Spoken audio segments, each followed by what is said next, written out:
Assalamualaikum warahmatullahi wabarakatuh. Perkenalkan, nama saya Muhammad Aidil dari kelas 4E Teknik Informatika dengan NPM 233510325. Di sini saya akan menjelaskan dan memaparkan tentang JavaScript asynchronous. Nah, yang pertama itu yang akan saya jelaskan ialah konsep JavaScript asynchronous dan synchronous. Apa sih perbedaan dari keduanya? Yang pertama itu saya bahas tentang asynchronous. Asynchronous dalam JavaScript menunjuk pada cara menangani operasi yang memerlukan waktu untuk diselesaikan, seperti permintaan data ke server atau pembacaan file dengan cara ini. JavaScript dapat melanjutkan eksekusi kode lain tanpa menunggu operasi tersebut selesai memungkinkan aplikasi tetap responsif. Sebaliknya, sinkronus mengacu pada eksekusi kode secara berurutan, di mana JavaScript menunggu sampai operasi selesai sebelum melanjutkan ke baris kode berikutnya. Seperti itu, dengan kata lain, kode akan dieksekusi satu persatu secara berurutan, dan jika ada operasi yang memerlukan waktu seperti meminta data, eksekusi kode akan berhenti sampai operasi tersebut selesai. Jadi perbedaan konsep dari JavaScript asynchronous dengan synchronous cuman tambah A di depan. Namun perbedaannya sangat signifikan. Ya, yang dimana yang perlu kita garis bawahi synchronous ialah saat dia mengeksekusi kode itu dilakukan secara bertahap ataupun tersusun strukturnya. Mulai dari baris pertama, terus baris kedua, dan baris ketiga. Sedangkan asinkronus, dia menjalankan sebuah kode itu memerlukan waktu ataupun jeda atau batas waktu seperti itu. Contohnya seperti ini. Kita langsung ke VS Code. Kita langsung ke VS Code. Nih, pertama kita bikin satu buah folder baru. Dan di sini, di luar, satu buah folder baru. Saya kasih nama async saja. Async. Ini untuk membuktikan kalau sinkronus dan asinkronus itu berbeda. Contohnya kita bikin folder test saja. Test.html seperti ini. Nah, di dalam sini kita isi contohnya ini sinkronus. Nah, di sini kita paste script. Nah, di dalam sini kita isi sebuah program untuk eh, mengetahui apakah ini asinkronus ataupun sinkronus. Di sini kita akan membutuhkan sinkronus saja, karena nanti asinkronus akan saya bahas di pembahasan selanjutnya. Pertama itu kita contoh dari sinkronus itu ialah cara menjalankan kode ataupun mengeksekusi kode secara bertahap. Pertanyaan. Kami konsol log. Contoh, saya ingin menampilkan selamat pagi. Selamat pagi. Ini contoh simpel saja. Terus saya konsol log lagi, log lagi, selamat siang. Saya konsol log lagi, selamat sore. Dan seperti itu terus. Ctrl S, kita simpan, terus baru kita buka di web browser kita. Nah, ini merupakan contoh sederhana, contoh simple dari JavaScript Synchronous, yang dimana kode akan dieksekusi secara bertahap. Dari ini, dan ini. Kita akan coba live. Nah, bisa dilihat, kita inspect dulu di bagian sini. Nah, ini dia. Kode akan dijalankan mulai dari selamat pagi dahulu, baru selamat siang, dan selamat sore. Itu merupakan JavaScript Synchronous, yang dimana eksekusi kode dilakukan secara bertahap dari atas ke bawah. Sedangkan asynchronous nanti itu ada jeda. Contoh, satu baris ini bisa dilewati. Dia akan mengeksekusi kode ini terlebih dahulu, baru ini. Nanti kita akan menjelaskannya menggunakan callback. Seperti itu. Next, lanjut. Nah, ini tadi callback yang telah saya paparkan ataupun saya bilang di awal. Callback adalah fungsi yang dilewatkan sebagai argumen ke fungsi lain. Nah, teknik ini memungkinkan suatu fungsi memanggil fungsi lain. Fungsi panggilan balik dapat dijalankan setelah fungsi selesai. Dengan menggunakan callback, program bisa menerima informasi yang dibutuhkan dari proses yang berjalan secara asing. Nah, yang dimana telah saya paparkan tadi, callback ini fungsi yang dilewatkan sebagai argumen ke fungsi lain. Jadi, Kalau ada 3 baris, baris pertama dilewatkan, terus baris kedua baru dieksekusi.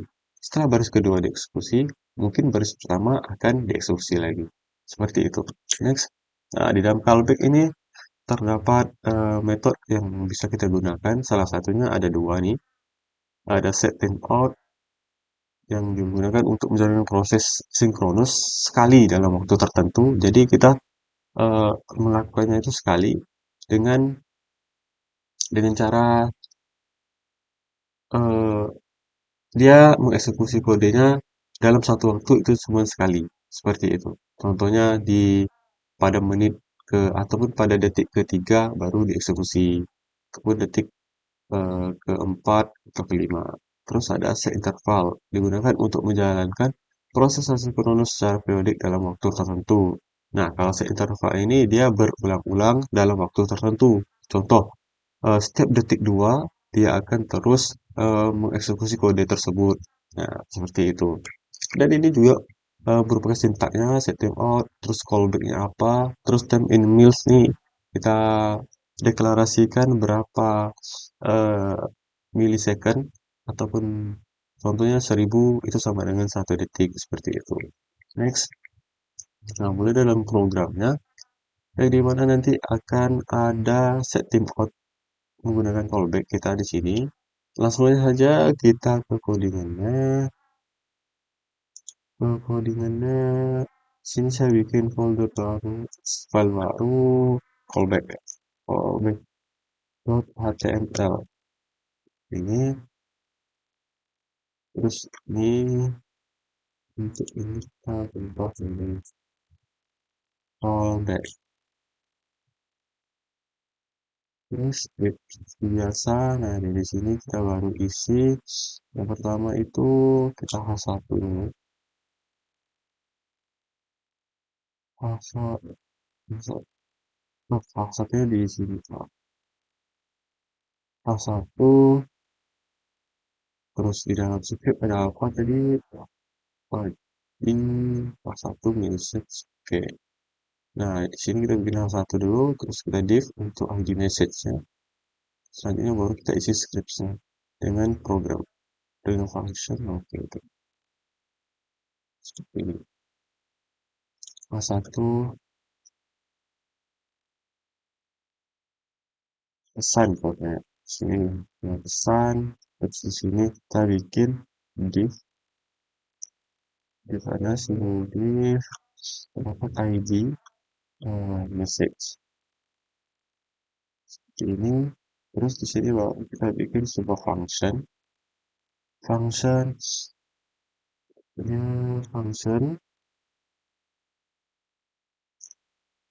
show message untuk menampilkan pesan.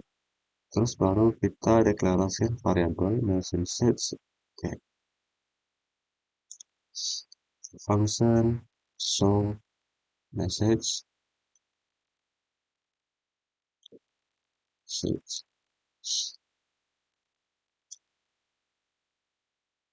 Ini kita melakukan function.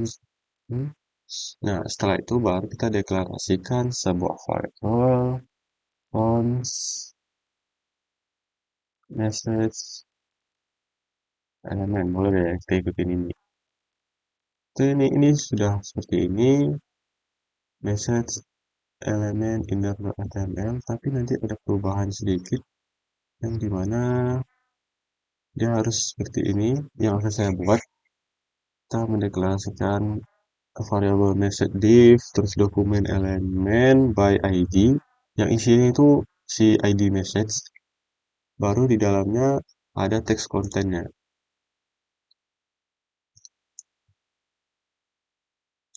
Message elemen kita tidak perlu pakai ini, tapi saya mau pakai seperti ini. Message elemen teks konten, di mana halo selamat datang di coding. Selamat pagi seperti ini. Nah, di sini kan sudah saya buat sebuah variabel, terus kita deklarasikan variabel, kita isi dengan hello selamat pagi.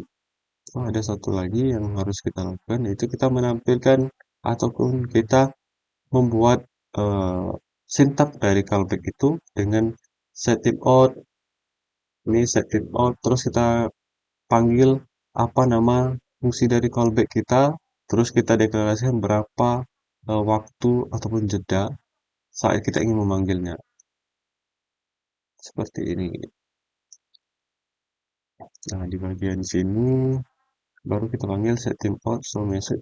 Misalnya di 3000 ataupun 3 detik. Kita ini 3 detik. Seperti ini kita Ctrl S, baru kita jalankan. Penawaran web server. Nah, ada di sini. Nah, baru nanti pesannya timbul pas di detik 3 seperti itu. Mungkin belum terlihat. Kita refresh. Nah, pesan ditunggu sampai detik 3. Nah, baru dia muncul. Halo, selamat datang. Atau selamat pagi itu. Seperti itu. Nah, jadi di codingan ini kita melakukan callback bahwa nanti untuk pemanggilan dari show message ini akan dijeda selama 3 detik. Nah, tentunya kita tambah lagi seperti ini. Di sini saya akan membuat ini kan di scriptnya nih. Jadi saya tambah di sini sebuah sebuah paragraf biar kelihatan. Di sini saya kasih hari yang cerah seperti ini. Hari yang cerah, selamat datang, halo, selamat pagi di sini. Nah, seperti ini. Jadi otomatis yang akan muncul ialah si ini dan si ini. Coba kita lihat Ctrl S di sini. Nah, hari yang cerah baru si selamat paginya datang setelah detik ketiga karena itu callback. Yang dimana tadi telah saya jelaskan asinkronus itu eh, ialah ketika mengeksekusi sebuah kode yang dieksekusi terlebih dahulu yang eh, bisa melewati fungsi yang lain gitu. Maksud saya, yang dimana ketika baris pertama itu dijalankan, tetapi baris kedua kita callback terlebih dahulu. Kita jeda terlebih dahulu. Bisa kita lewati si baris kedua, langsung ke baris ketiga, seperti itu. Next, lanjut lagi. Setelah itu, set it out. Nah, ini merupakan sebuah programnya, yang dimana kita ada sebuah daftar buah, container, ID-nya, terus kita functionnya kita buat sebuah function untuk callback terus untuk menampilkannya baru setelah itu display untuk menampilkan uh, si data yang ada di dalam sini seperti itu. Nah, selanjutnya itu ada callback set interval yang dimana tadi saya jelaskan saat pemanggilannya itu terus berulang-ulang seperti itu. Nah, biasanya itu untuk update ini kita gunakan dalam contoh kasus untuk membuat jam seperti itu. Bisa langsung kita langsung ke codingannya saja. Di sini saya bikin satu folder baru lagi, folder interval, interval. Nah, seperti ini. Kita bikin ini, terus ini kita bikin interval. Sini kita script di dalam sini kita bikin satu jam, contohnya jam. Terus selanjutnya ini desain digital kita bikin sebuah kelas dan ID di div-nya div sini kelasnya ID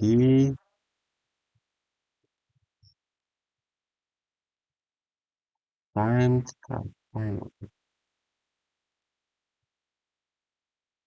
time sini tampilkan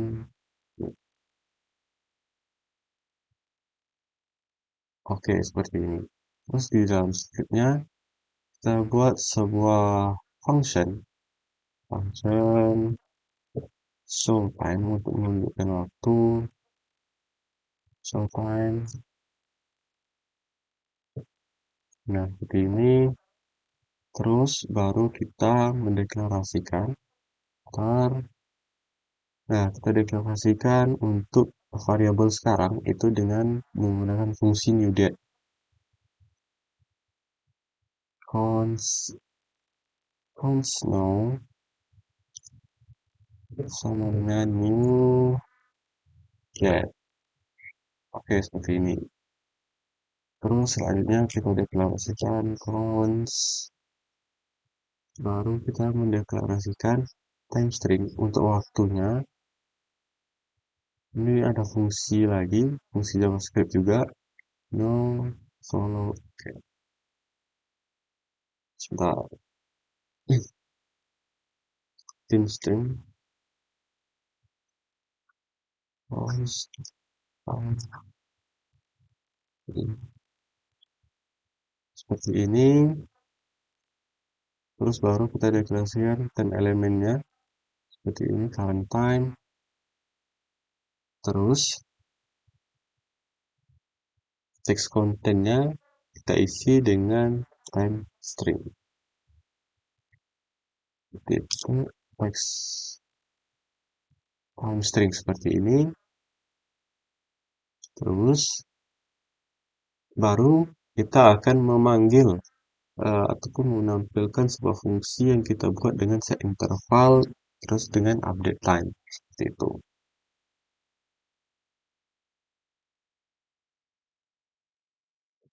Ini set interval kita show time. Nah, di sini yang harus kita ketahui di mana setiap 1 detik maka jam digitalnya akan berubah seperti itu. Terus baru kita deklarasikan lagi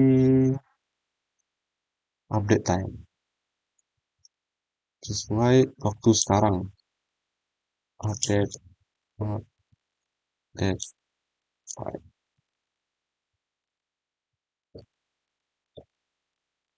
seperti ini.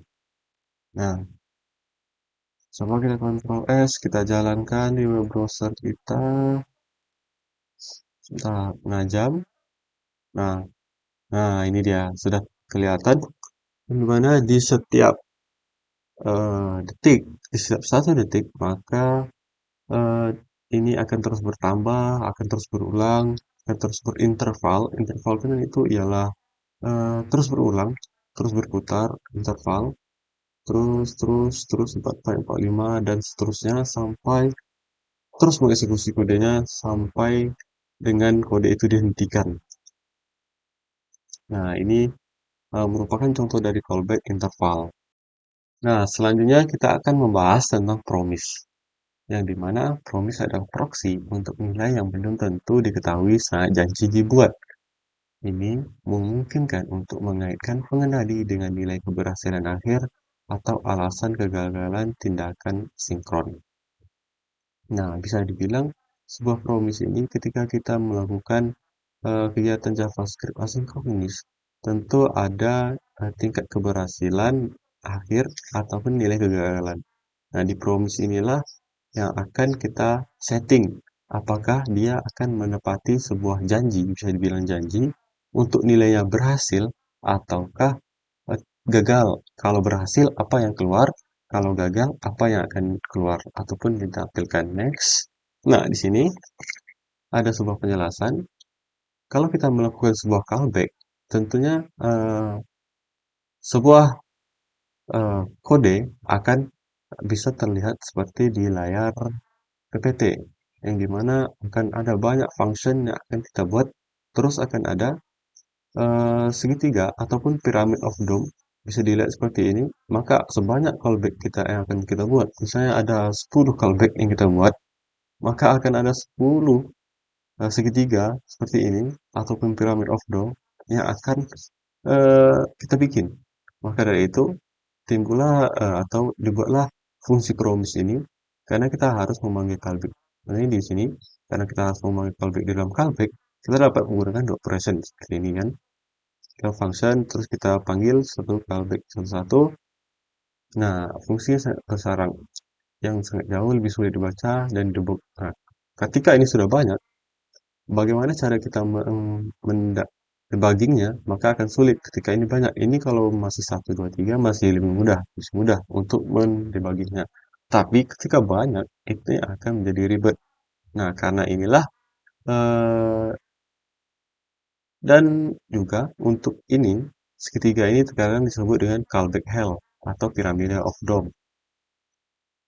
Nah, karena adanya problem seperti ini ketika kita membuat callback banyak, terus callback itu disarankan ataupun menumpuk nanti akan susah untuk debugging, maka dibuatlah sebuah fungsi yaitu promise yang kita akan membuat janji yang dimana ketika dia berhasil apa, ketika dia gagal apa, dan janjinya itu pun memiliki syarat ataupun bisa kita lakukan callback lagi dengan melakukan seperti set timeout ataupun set interval seperti itu. Nah, di dalam promise juga ada state yang dimana ada pending, ada qualified, ada rejected. Nah, yang pertama, saat kita membuat sebuah kode, maka akan berawal dari pending. Tahu nilainya, hasil dari promise tersebut undefined, belum diketahui atau apapun. Setelah di pending, maka bisa saja si pending ini akan berubah menjadi fullified ataupun rejected sesuai janji yang telah kita buat. Ketika fullified dari pending ke fulfilled, fulfilled, fulfill, fulfilled maksud saya, itu akan menampilkan sebuah nilai ataupun hasil yang ingin ditampaikan sesuai promise tersebut. Contohnya, kalau kita membuat sebuah program, kita pending, terus kita program, dia akan berhasil, maka akan menampilkan sebuah nilai. Ketika dia pending, terus ke rejected, maka dia akan error. Errornya seperti apa? Akan ditampilkan bagaimana, nah, itu sesuai janji yang kita buat di promise ini. Next. Nah, di sini merupakan sebuah contoh codingan yang dimana kita membuat sebuah promise dengan sintak kita mendeklarasikan dulu untuk promise-nya yaitu contoh promise new, terus kita membuat new promise. Nah, di sini yang paling pentingnya kita membuat resolve dan reject. Nah, itu tanda ataupun kita mendeklarasikan kalau operasi ini berhasil akan tampil apa. Kalau reject akan tampil apa. Nah, itu ketika janjinya berhasil, maka operasi berhasil dilakukan. Kalau reject ketika promise-nya gagal, maka ini ada. Coba kita coba di program kita. Kita buka code Visual Studio Code. Kita bikin satu file lagi promise. Promise. Promise.html. Nah, di sini enter. Di sini kita bikin lagi seperti biasa text template. Ini promise. Nah, di sini script, enter, baru kita deklarasikan cons contoh promise, promise,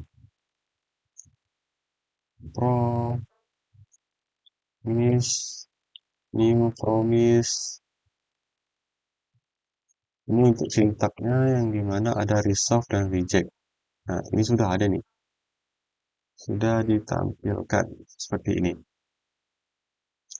Jadi, ketika kita mendeklarasikan sebuah promise, kita buat seperti ini, const nama variabelnya, terus baru kita bikin new promise-nya apa, resolve reject-nya harus ada. Nah, seperti itu.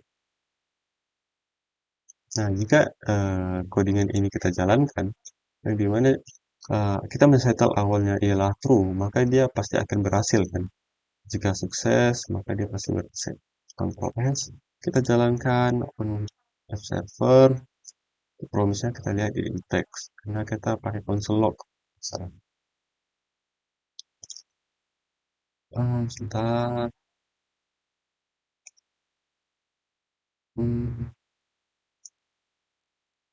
Tapi ini tidak penting. Coba coba kita tampilkan ya soal hmm, info contoh promise. Nah, kita tampilkan di sini atau di luar ya? Ya di luar di sini. Nah, contoh S. Baru kita lihat di browsernya.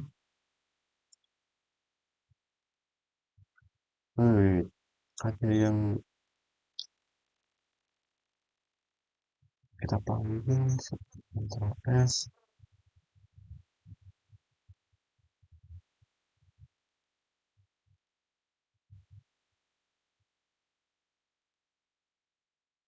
Ini promise-nya.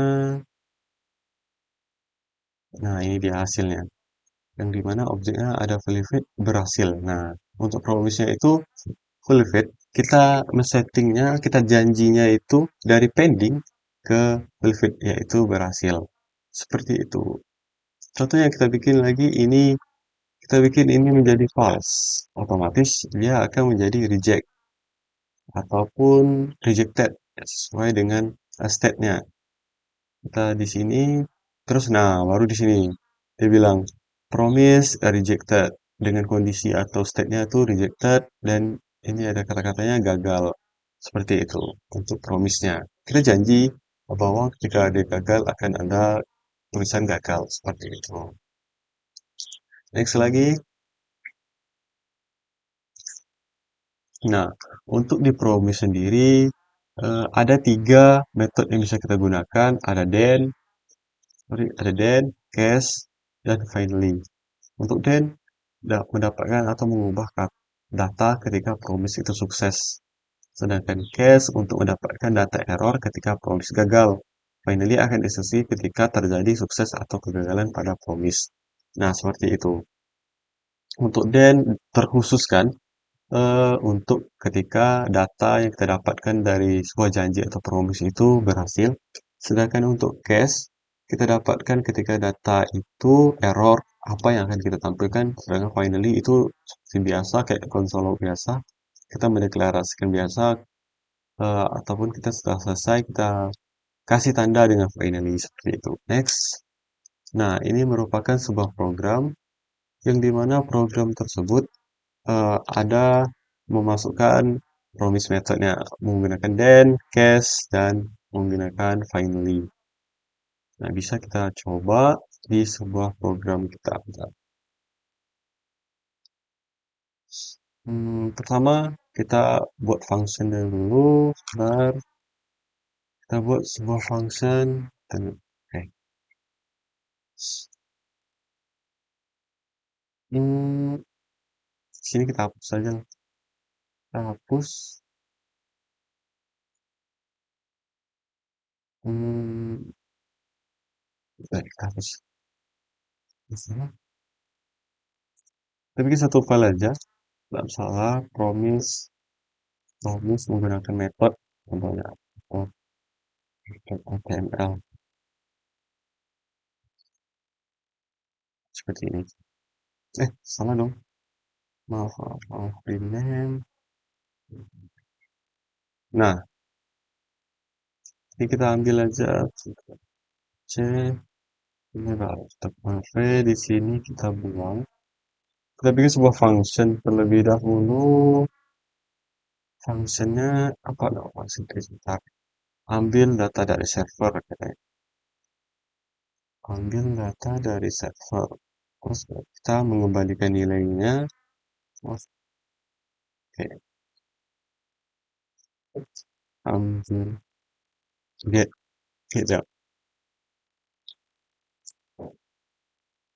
ambil data mulai seperti ini, baru ini kita return new, tadi return new promise. Nah, ini sudah ada nih, dimana kita function kan kita harus return tuh untuk mengambil nilai kembalinya, yaitu kita dengan new promise ada reserve dan reject ketika dia berhasil dan ketika dia gagal apa. Nah, di sini kita panggil callback-nya lagi, di mana dalam sebuah promise bisa kita memanggil callback dengan kita mendeklarasikan set timeout-nya berapa. Misalnya saya di sini 2000 atau 2 detik. Next, lanjut lagi. Nah, di dalamnya kita isi dengan sebuah variabel data. Di dalam sini, di sini resource-nya kita follow saja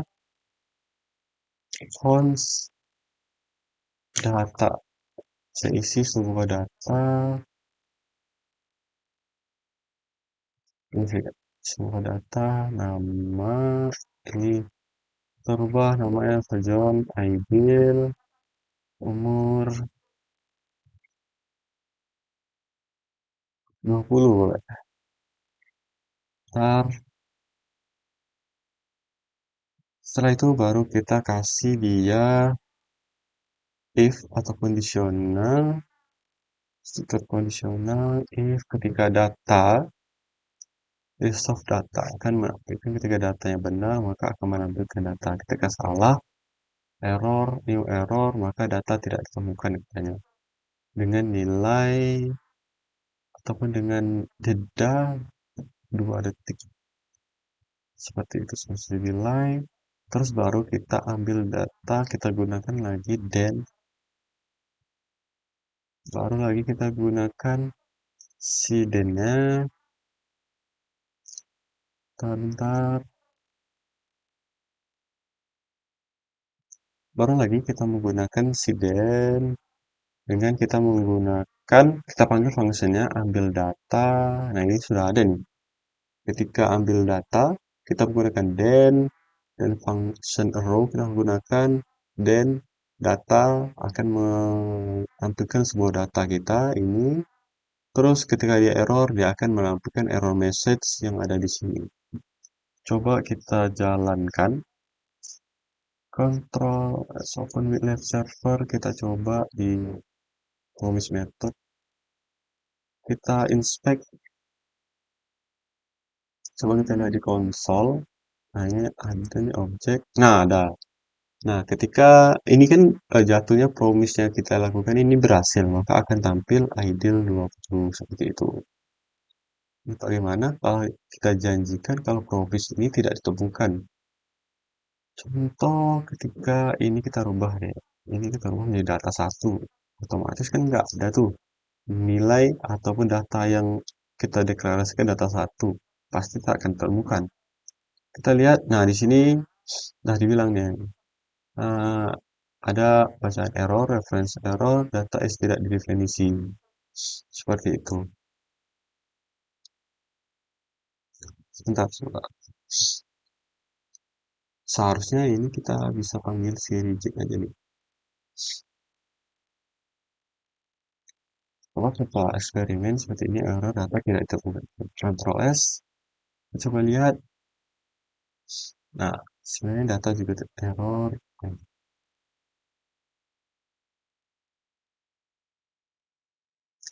Jadi seperti itu, data tidak ditemukan katanya. Nah, selanjutnya kita ke sini lagi. Nah, kita akan membuktikan lagi untuk bagian finally. Finally ini seperti biasa, cuman begini saja. Sintaknya seperti biasa, finally. Soalnya kita akan selesai. Di sini kita kembalikan lagi dia ke data. Ketika berhasil, kita akan Ctrl S, kita lihat di browser. Nah, ini masih menunggu, dia di 2 detik baru muncul. Ada namanya ideal, terus selesai. Seperti itu untuk finally. Next, kita lanjut.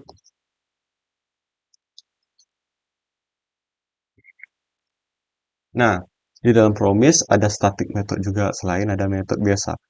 Yang dimana ada method promise all digunakan untuk mengeksekusi beberapa promise sekaligus dan menunggu semua hasil promise-nya. Sedangkan promise ini digunakan untuk mengeksekusi beberapa promise sekaligus dan mengambil hasil promise paling cepat. Nah, ini perbedaan keduanya. Yang dimana pertama promise L kita bisa memanggil semua promise sekaligus tanpa harus satu-satu, sedangkan si promise ini digunakan untuk beberapa promise saja yang bisa kita ambil dan mengambil hasil yang paling cepat untuk dieksekusi. Next, kita coba seperti ini untuk codingannya.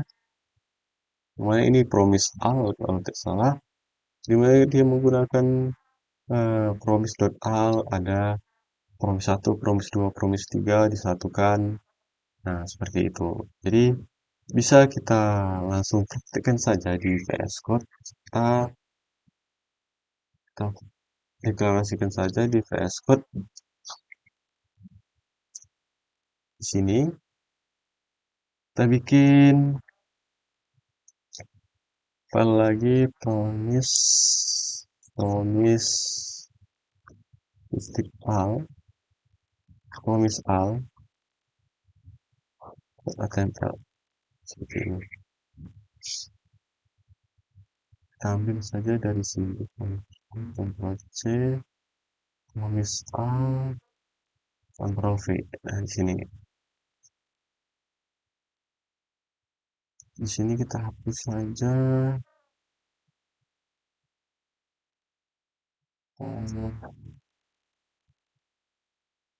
Oke, yang pertama kita bikin ya form 1 dulu, kita deskripsi ataupun kita buat satu variabel yang dimana promise, isi promise itu ada 3, promise 1 di dalam script kita promise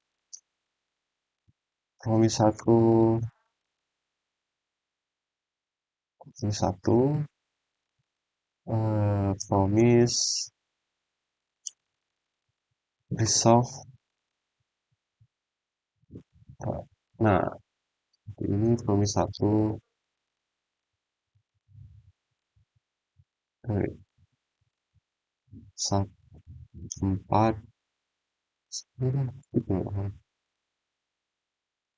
nah seperti ini. Kita deklarasikan promise 1, terus kita deklarasikan lagi promise 2 yang dimana ada promise 2, new promise, ada resolve dan rejectnya, kita pakai function arrow, terus kita set line up nya di detik ke-1 saja dengan 100 detik ke-1 dan akan menambahkan halo selamat pagi seperti ini.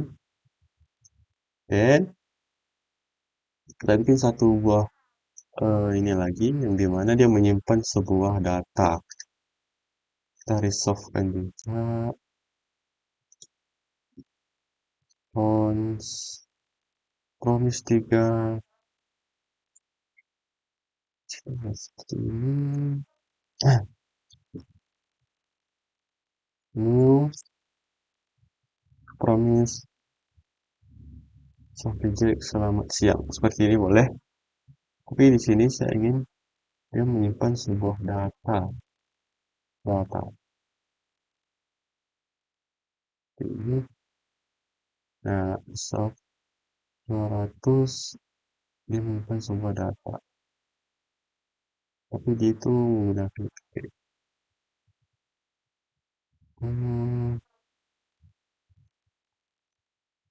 di sini.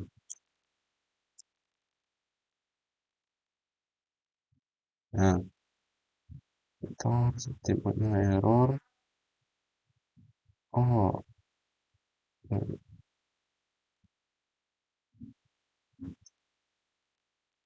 di sini jalannya harus. Ketika dia berhasil, dia akan menampilkan sebuah data dengan waktunya berapa. Waktunya kita ambil 2 detik, boleh seperti ini. Terus untuk ini bukan sebetulnya tapi nah seperti ini. Kita telah membuat 3 variabel yang dimana 3 variabel ini akan kita gabung seperti ini. Sudah ada nih promise else, langsung saja promise 1, promise 2, console log value. Kalau ada error dia akan menampilkan errornya apa seperti itu. Enggak sih. Misalnya, ini kita kasih ini aja. Ada deklarasi lagi. Salah satu promise, error. Nanti dikasih tahu errornya gimana. Seperti ini. Coba kita jalankan. Ntar ini kita ubah dulu promise out. Oke, Ctrl S, terus kita ke web browser, kita, bentar. Oh ini yang tadi ya. Ini kita tutup dulu, kita tutup dulu. Ini kita open website lagi, kita inspect. Maka ini akan benar ya. Hasilnya pasti akan benar. Ini ada array 3, ada 4, ada hello selamat pagi, hello selamat siang. Jadi itu hasilnya berhasil sesuai promise-nya. Mungkin kita menggunakan al dengan kita mengumpulkan di dalam array. Contoh saat kita membuat ini menjadi salah, coba. Coba di promise 2 kita bikin dia jadi promise saja. Tempat ini tidak ada di dalam promise tersebut. Nah, di sini telah dikasih tahu promise is not invalid. Nah, kita tidak terdefinisi bagaimana caranya untuk tata sehingga menampilkan errornya itu salah satu promise gagal dengan kita resolve. Oh, cara menampilkan jadi seperti ini. Kita ganti si resolve ini menjadi reject. Ya, ya, betul. Ini series ini kita ganti jadi reject. Contoh di promise 2 kita ganti jadi reject. Nilainya menjadi reject. Nah, kita Ctrl S, ini kita jadi 2 seperti ini. Kita lihat di codingan. Nah, ini dia kasih tahu salah satu promise error yang hello selamat pagi itu error. Seperti itu.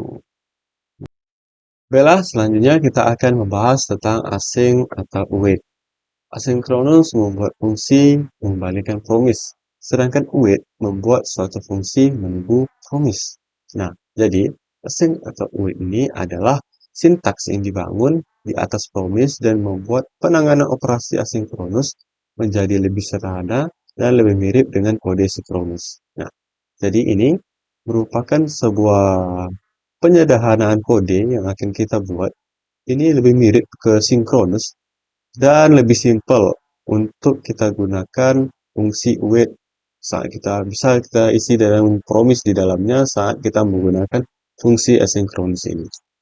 Nah, fungsi asynchronous ini ada beberapa fungsi yaitu selalu mengembalikan promise. Nah, jadi di dalam asynchronous dan await ini kita bisa memakai promise di dalamnya untuk mengikat janji apakah janji itu resolve ataupun reject.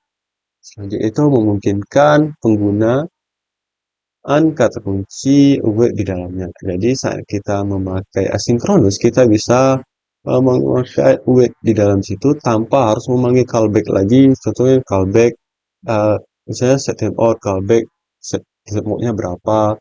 Di sini tidak perlu, kita hanya menggunakan kata kunci await dan kita deklarasikan variabel, terus berapa waktu atau jeda yang ingin kita gunakan.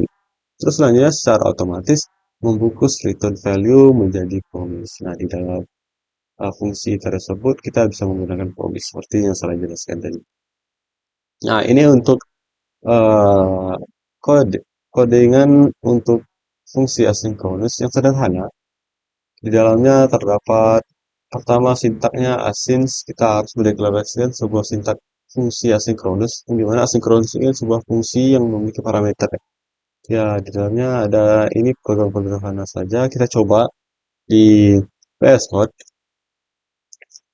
Sini kita bikin satu file async fungsi deh, fungsi fungsi async. Bentar, Jadi seperti biasa, ini kita bikin six. Nah, seperti ini. Di dalam sini, script untuk bagian scriptnya, pertama itu kita harus mendeklarasikan sebuah fungsi yang dimana ada fungsi asinkronusnya dengan async tadi, async function, async function. Di sini ada nama fungsinya apa. Contohnya saya ingin say hello seperti ini. Nah, untuk parameternya kita kosongkan saja. Di sana kita return hello, hello boleh, ataupun hello, apa kabar kawan, apa kabar, seperti ini. Terus kita panggil si say hello-nya ini menggunakan that.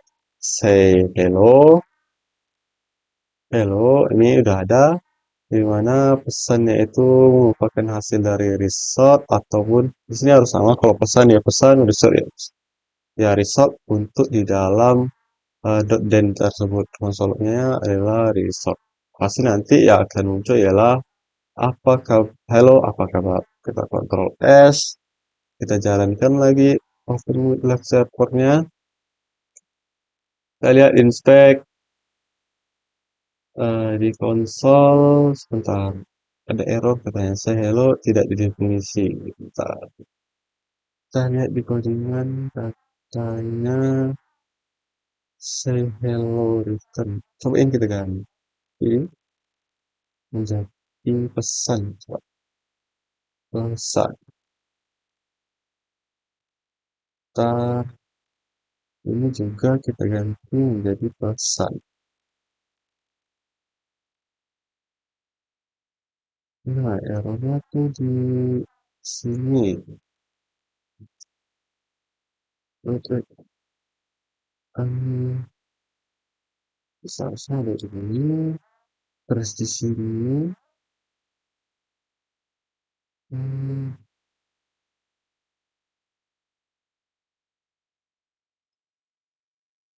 sebentar, sebentar. Saya tidak mau dengan pesan. Oh, ini kita pilih di sini. Nah, seperti ini. Ctrl S. Kita lihat lagi di web browser. Masih error. Saya hello tidak didefinisi kata dia.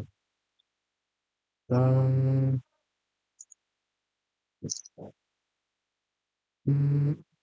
pantesan kan seharusnya say hello, bukan say hello, salah kak. Ctrl S kita lihat, nah maka ada hello apa kabar. Nah ini dari fungsi asinkronus ini kita bisa lihat ini sama saja dengan kita membuat function hello saya kabar return terus kita panggil saya hello langsung kosong log seperti itu. Nah, di sini untuk membuat fungsi asinkronus, tetapi kodenya tidak jauh berbeda dari sinkronus seperti itu. Dengan kita memanggil lagi say hello. Nah, ini untuk fungsi sederhananya saja. Dan untuk yang selanjutnya itu ialah await, di mana hanya bisa digunakan dalam fungsi asinkronus. Nah, si await ini bisa kita gunakan dalam fungsi asinkronus saja, tidak bisa dalam fungsi lain. Menghentikan eksekusi sementara hingga promise diselesaikan.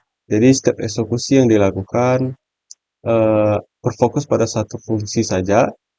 Nah, ketika satu fungsi dihentikan, maka bisa dijalankan fungsi yang lain, baru dijalankan fungsi yang dipromiskan tadi. Terus mengekstrak nilai dari promise juga bisa dengan menggunakan den kalau nggak salah. Nah, ini untuk programnya yang dimana di sini membuat sebuah promise, terus di dalamnya ada fungsi async dengan menggunakan await. Maaf dengan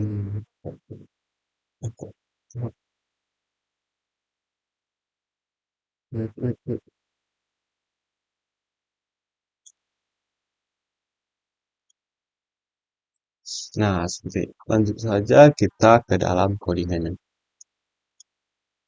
Ya, terus kita bikin lagi assign asynchronous await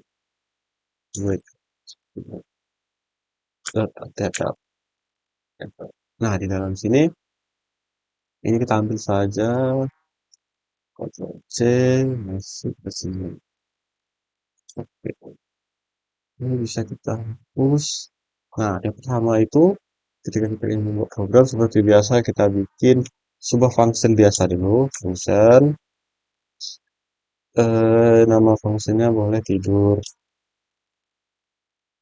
Kita membuat program eh, jadwal tidur kalau misalnya. Kita mau tidur, terus untuk ms, terus kita atur untuk parameternya ms dengan return new. Nah, kita bikin promise ketika dia resolve, maka akan men-set timeout si resolve dari parameter ms. Seperti itu. Sebentar. Terus ini ditutup. Nah, selanjutnya kita akan membuat sebuah fungsi asinkronus. Nah, di mana kita bisa membuat seperti ini, async function. Untuk namanya hmm, tes boleh deh. Contoh deh, contoh. Nama fungsi asinkronusnya contoh. Terus untuk parameternya kita pakai parameter. Di dalam sini kita buat sebuah console log untuk menampilkan sini kami mulai. Nah,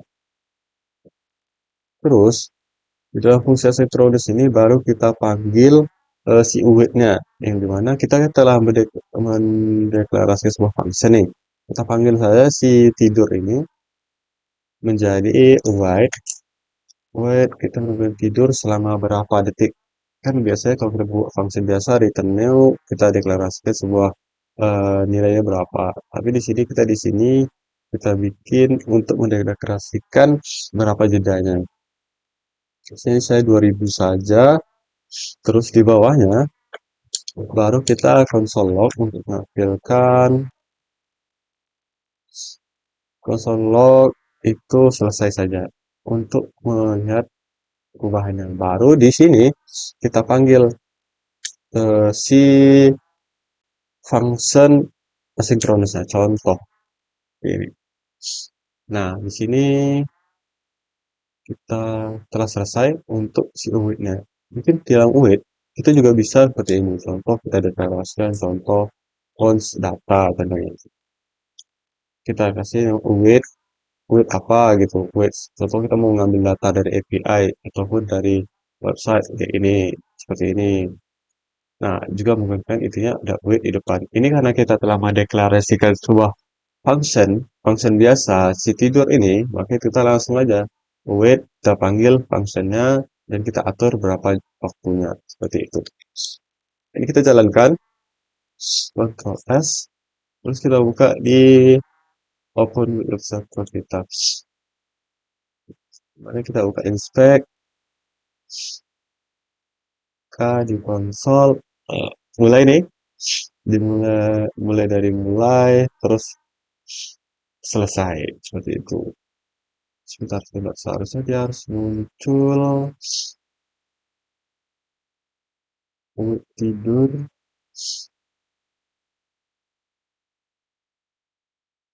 sebentar.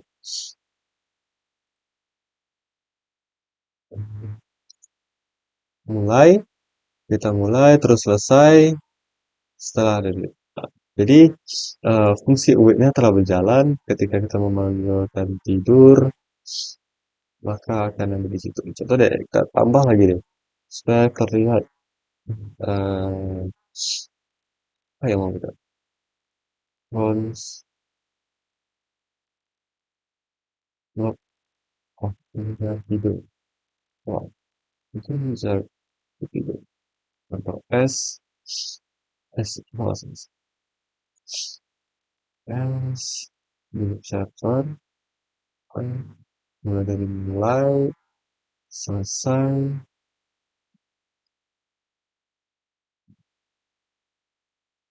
itu satu. Nah, jadi seperti itu. Ada waktu untuk dia menjeda di dalam fungsi asinkronus. Ketika kita memanggil, contoh saat kita memanggil callback, maka Kode yang akan kita buat pasti akan lama. Kita panggil, kita deklarasikan fungsinya terlebih dahulu. Terus baru kita bikin new promise-nya, berapa detiknya. Ataupun kita pakai callback, itu kan kita pakai promise maksud saya. Terus ketika kita menggunakan callback, kita panggil set timeout-nya, terus callback-nya apa. Kalau kita menggunakan asynchronous, dengan wait kita cuman hanya menggunakan ini saja ataupun kita deklarasikan seperti yang saya contohkan tadi seperti ini contohnya tidur kemudian umur tidurnya berapa seperti itu, jadi bisa kita lakukan seperti ini. Next apa lagi selanjutnya setelah wait, nah di dalam asynchronous dan wait juga ada error handler di asynchronous wait, di mana saat kita menggunakan promise kita bisa menggunakan catch ketika terjadi error. Bagaimana pada kasus asynchronous wait, kita nih apa asynchronous pada asynchronous wait kita bisa menggunakan try dan catch untuk melakukan penanganan error. Nah, ketika ada error kita bisa menggunakan try dan catch untuk menanggulangi error yang ada ataupun memberitahu apa errornya kalau di dalam fungsi asynchronous. Seperti ini di dalam codingannya bisa kita lihat. Pertama, kita mendeklarasikan sebuah variabel terlebih dahulu. Kita try nih, kita mendeklarasikan respon dari API GitHub ini. Mungkin kalau kita cari ini mungkin tidak ada.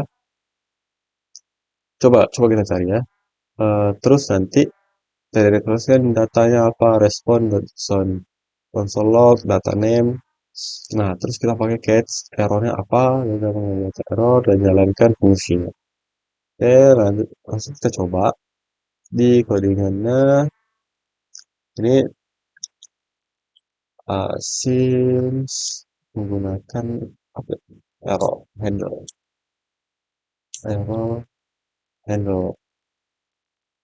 .html.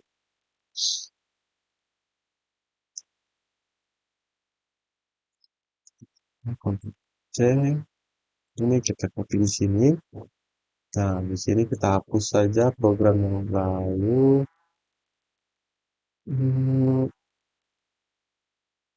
Ini hapus juga. Nah, pertama itu kita deklarasikan lagi fungsi asinkronusnya sync function untuk namanya ambil data lagi di sini, terus kita ini. Nah, di sini kita akan menggunakan try, di mana kita mendeklarasikan sebuah variabel tadi ya. Sini kita try terlebih dahulu, try. Di dalam try kita deklarasikan sebuah variabel respon dari API yang akan kita gunakan. Tapi yang kita pakai harus menggunakan wait. Nah, seperti ini. Di sini saya tidak pakai ini, tapi saya akan kasih sebuah API dari sisi sendiri, pun darinya DPS ini terus dot git. Nah, besarnya ini tidak ada user slash oh, oh oke. Seperti ini. Coba kita cek terlebih dahulu untuk uh, ini di sini. Oh, kita cek terlebih dahulu apakah ada. Nah, ada nih. Dari sini kita akan mengambil data dari API ini login nanti. Next kita coba lagi. Selanjut kita mendeklarasikan lagi cons data yang dimana kita akan menunggu respon dari .json tersebut. Dan sebentar konsol data atau mau menampilkan data ini boleh nih. Kita coba eksperimen saja console log boleh sih kita tampilkan data semuanya, tapi saya ingin menampilkan name-nya saja. Saya name, seharusnya ada nih name AutoCAD. Coba kita bereksperimen lagi, kita lihat name. Seperti ini. Berarti kita mengambil data yaitu nama. Terus baru di sini, setelah kita menampilkan data dari try tadi, kita pakai catch untuk errornya. Catch error, di mana isi dari error itu console log error. Kita isi di sini sebuah pernyataan ataupun statement string gagal. Jadi kita tahu yang mana gagal, gagal mengambil mengambil data. Errornya apa? Dikasih tahu. Seperti itu. Nah, di bagian sini, terus di bagian sini, kita panggil sebuah function tadi, yang dimana function ambil data. Seperti ini. Ctrl S, kita jalankan. Open with left server, kita inspect, kita lihat. Mana ini telah muncul left of the AutoCAD sama dengan eh API GitHub yang telah kita masukkan tadi, yang dimana name-nya the AutoCAD seperti itu. Nah, sekarang dimana kita mendeklarasikan respon dari API dari link ini, terus data ya, kita masuk ke webRespond.json, dan ketika berhasil kita try menggunakan error handler, maka ketika berhasil akan menampilkan data sama. Ketika error, nah coba kita bikin dia error dengan kita buat ini menjadi data dengan apa? Kita lihat ini, kita kasih dia eh, blok blok ya, tapi kita bikin bloknya menjadi K seperti ini. Lalu error. Kita eksperimen lagi. Sebentar di sini kita akan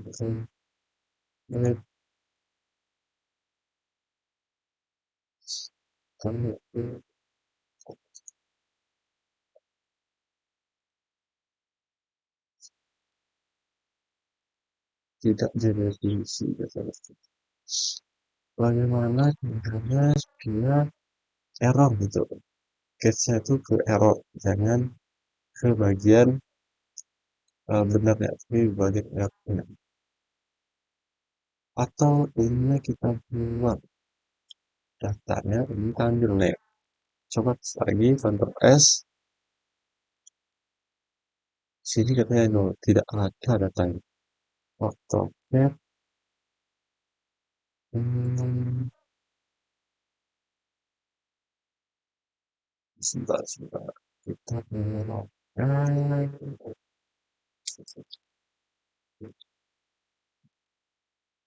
dat.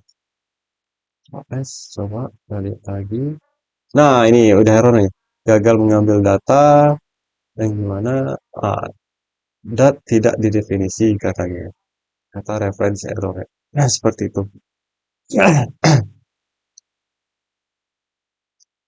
Jadi seperti itu untuk di bagian error handler di asynchronous dan await yang berfungsi untuk menghandle ketika dia berhasil eh, dan ketika ada masalah terjadi error kita menggunakan try dan catch. Ini berfungsi untuk error handler, untuk menghandle error yang ada. Nah, mungkin itu saja pembahasan yang bisa saya bahas.